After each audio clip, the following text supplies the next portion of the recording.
All right, guys, Anthony Super Service. Figure I'd make a video on this. It's okay. James's truck. We did injectors on the passenger side a while ago. James did what number? 4. James did number 4 on this side. We've got failed bubble test is what we've got going right now, and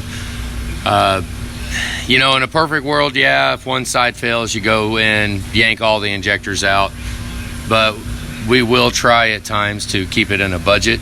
So we pulled the glow plugs out, pulled all the glow plugs out of the driver's side. Oh, hey, it didn't end. Phone just rang. But we left everything intact on the passenger side, and we are running a bubble test right now by taking glow plugs out. First thing what we'll do, we want to see which one is failed on the which one is failed in the whole truck. So in order to do that, we pretty much isolated it to the driver's side. So we yanked all the glow plugs out. Now he's got 2 of them back in. We tested number 8. Basically, yank the glow plugs out, run a bubble test with no glow plugs on the driver's side. Bubble test passed, which means the passenger side head is good. Okay, so now we put number 8 glow plug in, and it passed. It still passed bubble test. So right now we've got number 8 and 6 glow plugs in. Let's see if it passes. Batteries are kind of weak, but we're gonna go for it.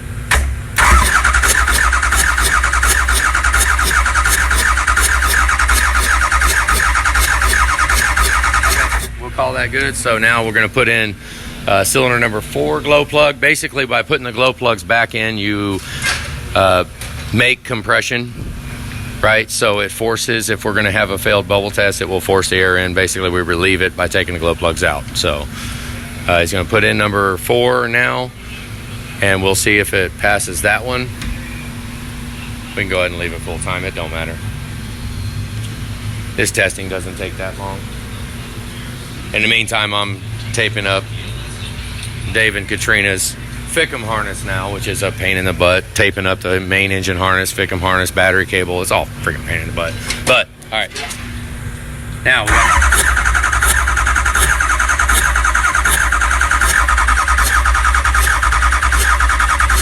right. Well, looks like James did a good install on his number 2 or number 4 injector.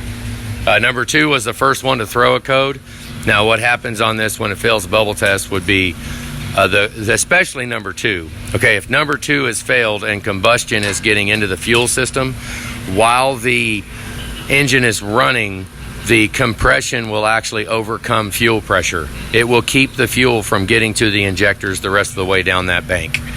So it will make it look like all the injectors are bad. But Ford's spec is, if you got combustion gas failure on one bank, you replace the bank, the whole bank of injectors. That's what Ford has always said. Now, I have debunked that and proved that wrong a couple of times. You know, we get into budgets and we're trying to get a guy's truck running. It just, you know, we can't always just go in because, you know, budget doesn't always allow blank check deal. So right now, we now have full compression. Number 2 is the only one that has not so far failed. That's the feed line. Don't worry about that. You see it bubbling out of the back? We're looking for it to come out of the standpipe. All right, hit it. There you go. Okay, so valve cover off, number 2 injector out.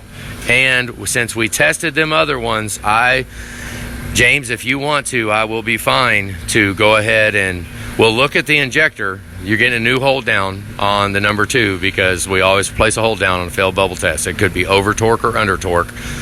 Under torque is fine. That means the hold down would be good, but we don't know if it's under or over. If it's over torque, stretch the bolt. You'll never tighten that injector again. That hold down's trash.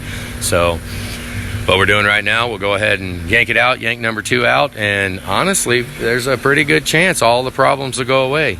We had to put a fuel pump in it because the fuel pump was pushing like 6 pounds. And how we test the fuel pump is we actually take the return line off. A real quick test to rule out the regulator being an issue, okay? Because a lot of fuel pumps have been replaced all over this damn world because the regulator's stuck dumping fuel. So what we do is we take the return line off right there, take that return line off and plug it. Like completely plug it, shove all the fuel down the throat of the engine with the gauge on it, and we see how much pressure we're building. Well, it was only building like 6 pounds with no return. So that says fuel pump right there. Now we're only building, so now that we got it back together, now we're building 40 pounds. So that still says the regulator screwed up. Something screwed up with the regulator, which is fine, but at least we're building 40 now, not 6. So right now, valve cover off, injector out. Bare minimum, the only guaranteed right now is that we put a new hold down on it. No guarantee that we're going to put a new injector in it. We're going to wait and see what it looks like and make a decision from there, but just kind of throwing a quick video, keep in the loop. It's James's truck. All right, guys, have a good day.